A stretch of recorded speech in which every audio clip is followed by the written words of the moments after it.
What's going on, guys? It's your boy Joe Wizard, and this is Talk To Em Wizzy episode 4.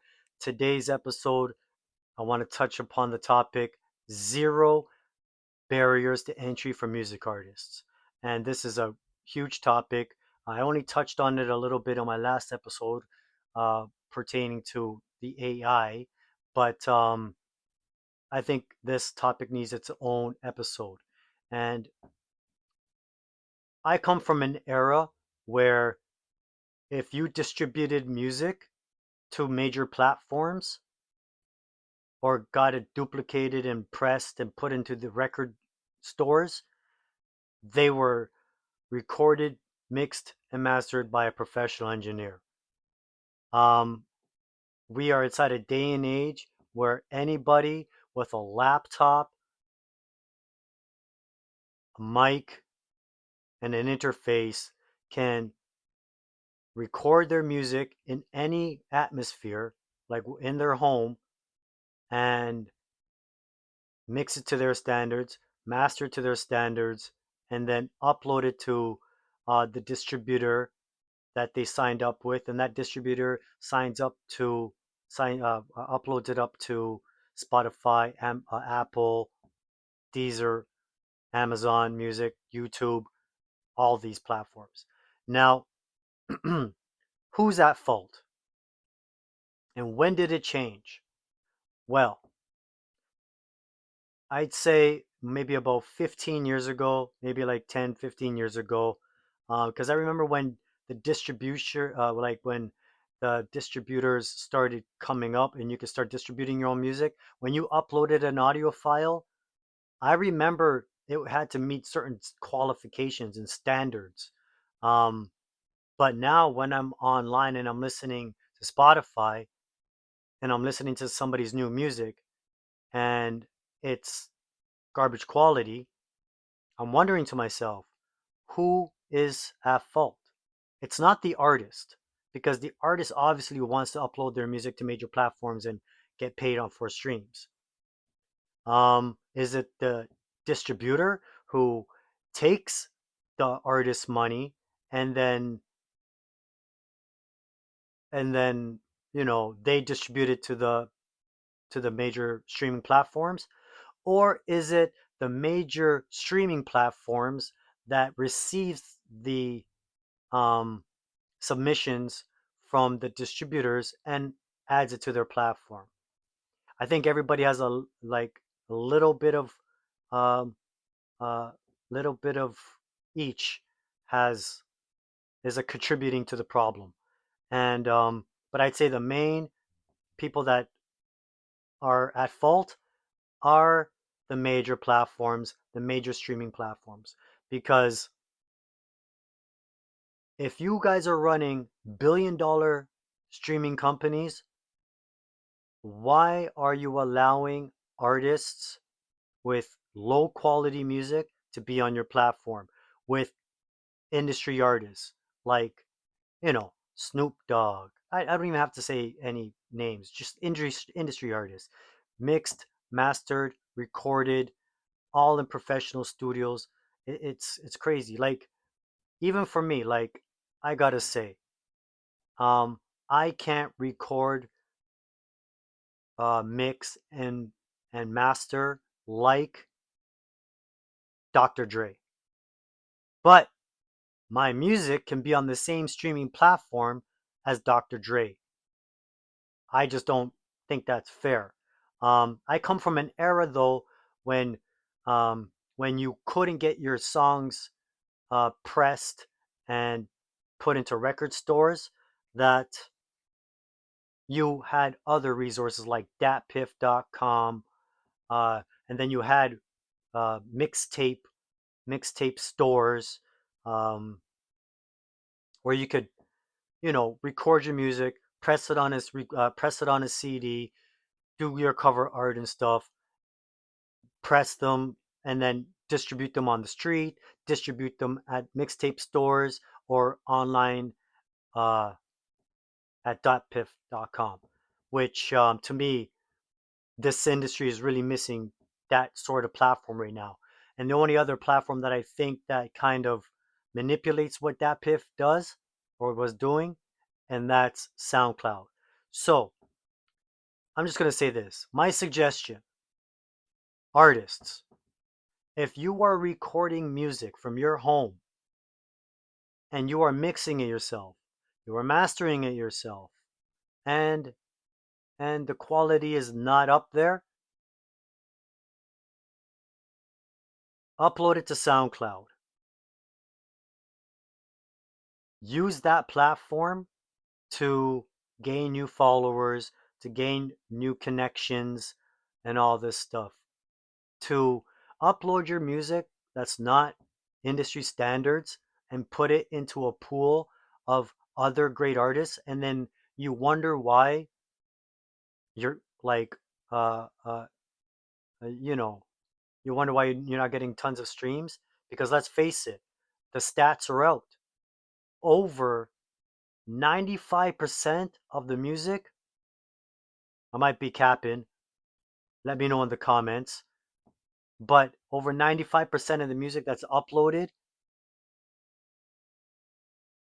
have no, no, it's not 95. So let's say I think it was the other way around. I think it's like 5 or 15% of their library of artists have less than 100 streams. Now you can lead that to maybe they're just undiscovered, which could be a possibility. But I'm guessing after me, because I like going on Spotify and listening to new songs and this and that and finding new artists. And when you have bad quality music and I'm on a major platform like Spotify or Apple and I listen to it, I'm not putting you to any playlists. I'm not adding you to my favorites. I'm not going to stream your music anymore, and I'm not going to follow you, which are probably like the main things that you look for when distributing your music to a platform like Spotify. And you know, the numbers don't lie. Like a lot of the submissions, a lot of the artists have less than 100 streams. It's crazy. Um, which leads me to believe that the contracts that they have with the distributors, they're making a tons of money. So at the end of the day, you become this music artist that, and like I hear it all the time, artists complaining, oh, well, I paid for my equipment, I paid for a cover, and that's another thing, even the cover art.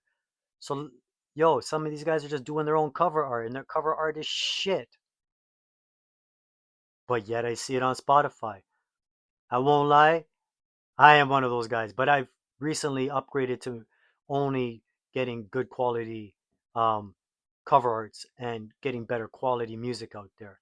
Because I've come to my own conclusion as an independent artist that I refuse to put uh, below industry standard music on Spotify. If I'm going to upload music now, you can go to my website or you can go to SoundCloud.com and listen to my music there. And when I have those top hits that I know I have a major marketing budget for, and I know I want lots of streams, and I know I want to get lots of followers and utilize Spotify for what it's really for, then that's when I might use a distributor. But even then, I might just develop my own business with Spotify myself and distribute myself through my label to Spotify directly instead of using a third party distributor. Because I'm pretty sure they're not. If you do it like that, Spotify will guarantee you'd have to guarantee them that you have good industry standard quality music. So we're just living in an age where everybody and their auntie, cousin, brother, sister, mother, father, leading up to probably their grandpa and maybe grandma are making music, paying for a subscription based distributor, uploading their music there. Then the distributor uploads it to Spotify. They get zero streams and they don't make any money, but yet the distributor is like still taking your money every year. And what are you really gaining from it? Not much, right? So, my formula or my suggestion is use a free platform like SoundCloud, use their integrated system where you can upload your music. Then you can go on their platform, start researching other artists. You can message other artists. You can network with other artists. You can do so much things with artists, uh, and collaborate with new artists. And it's like a huge network of artists that are out there that you can be collaborating with instead of putting your music on Spotify and hoping that you get a random fan or get on these playlists that, let's face it, it's all pretty much a scam. You know what I mean? A lot of, like, I'd say the majority, 90%, 95% of these playlist providers are just using bots. So no matter what, even if your song ends up on these playlists, you are still getting your music played by bots that in return is not putting money in your pocket, because once your song is off the playlist, the bots are not gonna the bots are not gonna go to your page and stream your music unless you pay a third party to do it, which is a waste of money because, again, the return is not there. Um, so I think uh, I think they really have to fix up. And one topic I wanted to kind of touch upon, but while I'm talking about Spotify, is I think something came up in my timeline where this when you upload your music to your distributor, you give that distributor um, the right. Like once you upload it to a distributor and your distributor uploads it to Spotify, there's going to be a new premium plan for, I guess, DJs and artists or whatever, that they're going to be able to take that music, and I presume they will use it like an AI, and these guys will be able to take your stems and create remixes and all this stuff. I don't know the full details, but I'll definitely make another episode about it. And you know, I don't want that to happen because at the end of the day, yes, I want my music to get remixed and this and that. But what if somebody violates my music, makes a shitty remix, makes maybe the DJ does something weird to my song, maybe he switches my words because you know how AI can switch your words nowadays, and I don't know. I don't want nothing to do with it.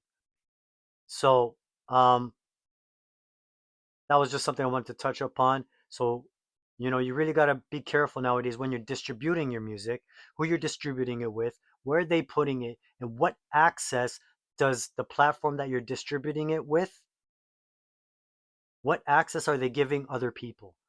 Because I know when I signed up, I didn't read the full terms, which is my fault, and now I have music out there that these maybe I don't have the full rights to. Like somebody can go to Spotify, download my music, make a remix, make money off of it without even telling me. I didn't sign up for that. So that's another reason why, you know, I'm going to be slowly transitioning off of those streaming platforms, and I'm going to be doing my own thing.